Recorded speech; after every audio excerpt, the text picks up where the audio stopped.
sou o Dieguinho. Bom, galera, tá entrando no ar a nossa segunda e última edição deste domingão, como sempre, com muitas informações. Pedi para vocês prestarem bastante atenção no vídeo até o final, porque eu vou falar de temas importantes e esse jogo de amanhã contra o Atlético Paranaense é muito mais importante do que de fato ele está parecendo nesse momento. E eu vou explicar o porquê. E, detalhe, estou gravando o vídeo aqui já 10h35 da noite, entraremos numa semana decisivaça, não apenas pela rodada aí da Copa do Brasil, que o Vasco vai jogar as quartas de final, mas porque é a semana do encerramento da janela de transferência, já que a mesma fecha na outra segunda-feira, dia 2. Então tudo isso a gente vai debater nesse vídeo aqui. Deixa o like no começo da resenha que me ajuda bastante. Está chegando pela primeira vez, se inscreve aí no canal e ative o sininho das notificações, porque nós gravamos de 2 a 3 vídeos por dia aqui no canal e tu vai ficar muito bem informado de tudo que rola no Vascão. E aproveita e me segue lá no Instagram. Já adiantando aqui sobre o Atlético Paranaense, eles não terão 3 jogadores muito importantes no jogo amanhã. Bruno Zapelli, meia titular, articulador da equipe, ali, o cérebro da equipe, juntamente com o zagueiro Gamarra, receberam o terceiro cartão amarelo na rodada anterior, estão fora. Fernandinho se lesionou contra a equipe do Belgrano pela Sul-Americana, está fora e não joga, inclusive, o jogo de quinta-feira pela Copa do Brasil. Então, 3 desfalques importantes garantidos. O Praxedes vai ser relacionado pela primeira vez e pode atuar, porque ele é jogador do Red Bull Bragantino e não do Vasco. Então aquela cláusula lá é para ele não jogar contra o Red Bull Bragantino. Pode ser até que faça a estreia já amanhã. E há a possibilidade do Furacão entrar com um time mexido, com um time mesclado. Tá? Por quê? Foco deles vai ser a Copa do Brasil. Eles enxergam o Vasco como um adversário bem acessível para chegar à semifinal, e eles vêm de um jogo muito desgastante contra o Belgrano nas oitavas de final da Copa do Brasil. Eles se classificaram no meio da semana fora de casa com 1 a menos desde o primeiro tempo. Os jogadores foram ao limite ali para trazer essa classificação para a Liga Arena, tá bom? Então a tendência é que eles venham com um time misto e aí dando a vida na quinta-feira. Eu lembro muito bem que Vasco e Curitiba na Copa do Brasil de 2011 rolou uma pegadinha. Antes da final da Copa do Brasil, foram 3 jogos em sequência ali. O Vasco pegou o Curitiba no Couto Pereira e o Vasco botou o expressinho, o Curitiba botou um time misto e os caras deram uma trolha na gente de 5 ou foi de 6. Uma goleada bem feia. E aí você olha o jogo do brasileiro com um time alternativo e acha que aquilo dali vai ser a tônica para a Copa do Brasil. E não teve nada a ver, o Vasco foi campeão na competição, graças a Deus. Então, para os emocionados, já adianto, tá? Independente se a gente ganhar bem ou acontecer um resultado adverso na segunda-feira, esse jogo de segunda-feira é uma coisa, o jogo da Copa do Brasil é outra coisa. Acho até que o Vasco tem mais chances de vencer nessa segunda-feira do que na quinta. O Vasco tem boas chances de vencer os 2 jogos que são em casa, mas eu acredito que o Atlético vai vir tirando mais o pé nesse jogo, e eu acho que o Vasco tem que meter o pé lá no fundo do acelerador, e eu vou começar a falar de um tema fundamental e vocês vão entender aqui agora. Mas antes, lembrar vocês que a Betfair é patrocinadora do Vascão da Gama e eles estão com a promoção. A partida entre Vasco e Atlético Paranaense, se o Vascão marcar um gol, tá pagando 4.0, tá? Para novos usuários, se você já está cadastrado, você tem direito a participar de 10 super preços, que são essas promoções que a gente traz aqui, e a 10 super cotações. Você faz uma bet específica, usa super cotação e eles aumentam a odd para você. Ao se cadastrar na Betfair, você ganha R$600 para fazer apostas grátis, tá bom? E o mais importante, você vai estar ajudando o Clube de Regatas Vasco da Gama, beleza? Quer apostar amanhã, vai na Betfair. Pode ir, não vou apostar amanhã não, mas faz o teu cadastro, cara. Você já está ajudando o Vascão da Gama, beleza? Betfair, parceira do canal Futebolaço. A promoção está aqui na descrição do vídeo. Se você quiser fazer só o cadastro para fazer uma outra aposta, vem aqui no primeiro comentário fixado. Vou passar para vocês aí na rodada do Brasileirão para poder explicar por que esse jogo de amanhã é tão importante. Os jogos de sábado eu passei, vamos aos jogos de domingo, tá? O Botafogo e o Bahia ficaram no 0-0, o Fortaleza venceu o Corinthians por 1-0 e é o novo líder do Campeonato Brasileiro. O Criciúma em casa perdeu para o Grêmio por 1-0, o São Paulo bateu aí o Vitória por 2-1 no Morumbi, o Internacional venceu o Cruzeiro por 1-0 e o Flamengo venceu o Red Bull Bragantino por 2-1.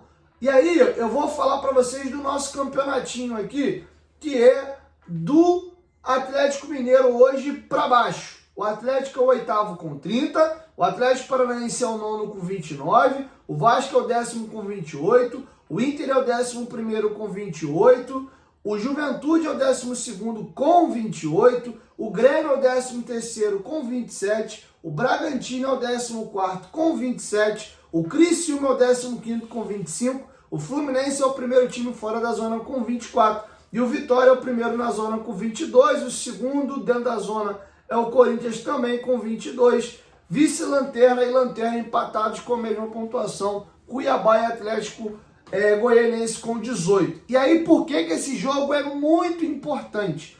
O Vasco vai ter uma maratona nessa semana, ele joga segunda-feira às 9 da noite contra o Atlético Paranaense, quinta-feira pela Copa do Brasil, de novo as equipes se enfrentam e no domingo o Vasco vai ao Barradão pegar o Vitória. Então aqui no intervalo de 7 dias o Vasco fará 3 jogos. E aí a preocupação é se o Paiva vai poupar jogadores em algum jogo aí. É importante frisar que o Vasco veio de um gap importante de 10 dias aí sem jogos, né? Dá para pisar assim no acelerador essa semana toda, até porque dos 3 jogos, 2 são no Rio e depois do jogo do Vitória vem data FIFA. Então 10 dias aí o campeonato fica paralisado, tá bom? E aí por que é importante essa vitória? Primeiro, se o Vasco vencer o Atlético Paranaense, ele salta para a 8ª colocação e ó, respira, ele vai a 31, faltando ainda 15 jogos por disputar. O Vasco precisa de mais 14 pontos para se garantir na Série A, dá menos de 1 ponto por rodada. E abriríamos aí 9 pontos para o Vitória, que é o primeiro time fora da zona. Agora, vou bater na madeira aqui, Deus o livre, se o Atlético Paranaense vence o Vasco em São Januário, a gente se mantém na 10ª colocação, porém, olha que situação embaçada fica. O Vasco se mantém a 6 pontos da zona de rebaixamento, porém, já na próxima rodada, ele pode despencar de 10º para 14º lugar. Só não cai para 15º porque o Vasco já tem 8 vitórias e o Criciúma tem ali apenas 6. Tá? Então a gente pode, pimba, ter uma queda absurda. Deus o livre aí, o Vitória ganha na rodada, o próximo jogo é Vasco e Vitória, o Vitória ganha da gente, a gente fica aí a apenas 3 pontos da zona de rebaixamento e já lá para a 14ª colocação se geral ganhar na rodada. Olha como a vida do Vasco muda. Por outro lado, se o Vasco vence o Atlético Paranaense, ele respira, abre esses 9 pontos e vai para o jogo do Barradão menos pressionado. Vitória vai dar vida, é um adversário que tem feito jogos duros. Nos últimos 5 jogos eles têm 2 vitórias, 1 empate e 2 derrotas. As derrotas do Vitória têm sido apertadas, perderam no Morumbi por 2-1 hoje. Então não achem que o Vitória é o primeiro time na zona, que vai ser um jogo tranquilo. E historicamente o Vasco é muito freguês do Vitória. Tanto lá no Barradão, aí é absurdo, e no Rio de Janeiro, vira e mexe, eles vêm aqui dar uma pancadinha no Vasco, tá? Então é importante fazer essa gordura no jogo de amanhã. E depois do jogo do Vitória, aí é que o bicho pega. Porque olha a sequência que o Vasco vai ter. Vai ter esses 3 jogos essa semana, pausa de 10 dias para a data FIFA e volta. Os jogos encavalados.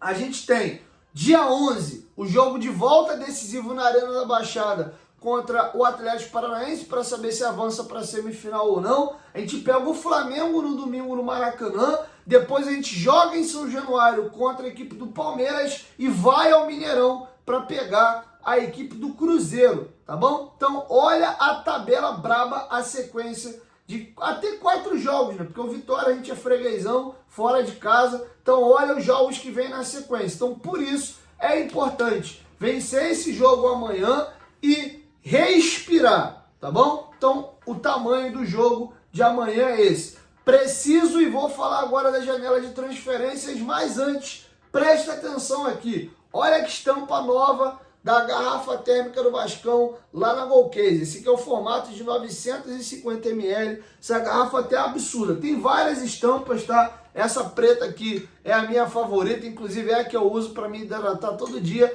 Tem esse modelo aqui, ó, de 650 ml, um pouco mais fino, né? Tem várias estampas lá, dá uma olhadinha no site da Golcase, tá? Lembrando que os nossos copos térmicos estão em promoção. Esses copos custavam R$ 169,90, estão a partir de R$ 99,90. Não sabemos até quando vai ficar em promoção. Inclusive, salvo engano, o copo branco acabou, tá para ter reposição, mas tem várias estampas. Dá uma olhadinha lá no site e use o nosso cupom para você ganhar um desconto. Quem for nas capinhas de celulares, comprando 2, vocês levam 4 para casa, tá? Lembrando que não é só futebol, tem NBA, eu sou Vascão da Gama, tem muita coisa do Vascão aqui em casa, mas você pode ver produtos da Disney, da Marvel, da DC, tem mochila, tem carregador de celular, tem carregador portátil, tem muita coisa legal. Vai na Golcase, usa o nosso cupom que tá passando aí na tela, GOVASCO, você vai ganhar um desconto. Se comprar capinha de celular, comprando 2, leva 4, e dependendo do tamanho do teu pedido, ainda rola frete grátis, beleza? Vamos aí na Golcase ajudar o Vascão, são produtos oficiais e licenciados. Você comprando, o Vascão ainda ganha hot, beleza? Golcase, parceira do canal Futebolaço. Galera, para finalizar, janela de transferências. Uma coisa me chama muita atenção. Essa janela foi bem longa, tivemos o mês de agosto inteiro, vamos ter os 2 primeiros dias de setembro e ainda ficou uma rebarba ali do mês de julho, uma janela longuíssima. E o Vasco acertou até agora apenas 5 reforços.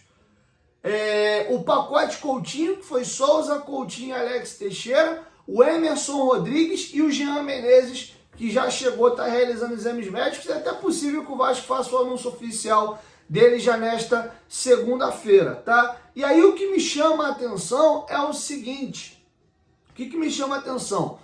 Dos 5 contratados, 4 não foram com o Marcelo Santana. Quem negocia o pacote Coutinho aqui é o Pedrinho. Ele toca a negociação com o Coutinho e se arrastou bastante tempo. E ela era anterior à chegada do Marcelo Santana. Quem contrata o Emerson Rodrigues é o nosso diretor executivo anterior, o Pedro Martins. Ele naquele evento que ele vai no México de clubes, ele acerta a contratação do jogador. E o Marcelo Santana, até agora, só conseguiu fechar a contratação do Jean Menezes. E com detalhe, o Vasco colecionou um caminhão de nãos aí no mercado. Então, tô ficando preocupado com a situação. A gente precisa, sim, reforçar. E o Vasco tá fazendo um bom campeonato, é o 10º colocado, podendo acabar a rodada em 8º. Tá nas quartas de final da Copa do Brasil. Mas tem um detalhe aqui que nos chama a atenção. Quem salvou o Vasco aí no campeonato foi o Rafael Paiva e os jogadores que lá já estavam, com a base sendo importante em 2 jogos. O Lincoln foi fundamental na vitória contra o Inter lá no Beira-Rio e aquele jogo do São Paulo, né, com Estrela, Leandrinho, os moleques ali jogando muita bola, assim como o JP. E a gente estava desesperado, meu Deus, como é que a gente vai chegar nessa janela já rebaixado, porque o Vasco vinha ele tomando cacete, toma 6 no Flamengo, um 2-0 mentiroso do Palmeiras, né? Uma partida ridícula contra o Juventude. E o Vasco estava dando todos os sinais ali que ia lutar contra o rebaixamento do campeonato todo de novo. E a gente estava com medo de como a gente ia chegar na janela. Mas o Paiva mexeu ali os pauzinhos dele e nos salvou. E de fato, até agora, a janela não acrescentou muita coisa ao Vasco, não. Coutinho jogou 4 jogos, lesionou, tá fora. O Alex Teixeira acho que nem chegou a jogar os 4 jogos, mas lesionou junto com o Coutinho. O Souza não lesionou, mas a gente vê que nesse momento, eu não sei se ele ainda está fora de forma ou se depois da lesão do joelho, ele vai se jogar sempre nessa rotação um pouco mais abaixo dos demais. O Emerson Rodrigues entra numa partida ou outra, mas não tem feito diferença. Ou seja, até agora, o Coutinho pode ser que faça diferença no retorno. O Alex Teixeira pode ser que faça diferença no retorno, o Souza pode ser que deslanche um pouquinho mais à frente. mas até o presente momento, dia 25 de agosto, o dia que estou gravando o vídeo, a janela de transferências não surtiu efeito ainda, tá? Vamos ver, o Jean Menezes ainda não estreou e vamos ver o que reserva ao Vasco esses 8 dias finais aí de janela. Tem que correr, contratar e inscrever os jogadores. Lembrando que as inscrições da Copa do Brasil terminam na terça-feira. É provável que só o Jean Menezes reforce o Vasco aí nessa Copa do Brasil, tá bom? Então é isso, assim eu vou encerrando com vocês a nossa segunda e última edição. Quero te ouvir, deixa a sua opinião aqui embaixo nos comentários. Já cabe aí um pouco de pressão e de questionamentos ao trabalho do Marcelo Santana ou não? Seria um pouquinho de viagem. Mas até agora, só um reforço contratado pelo Marcelo, o negócio tá complicado. O Vasco tá tomando bastante não aí no mercado e tá com dificuldade de fechar as negociações. Importante frisar que com a saída da 777, o Vasco voltou a ser um clube frágil financeiramente, está aí agoniado para conseguir revender a sua SAF. A gente não tem mais condição de ir ao mercado e sair comprando jogadores, colocando altas cifras, beleza? 1, 2, 3, futebolaço, tamo junto família, e amanhã eu chego com a nossa primeira edição, beleza? Prestigiem a Betfair e a Golcase, se vocês vão se amarrar. Tamo junto!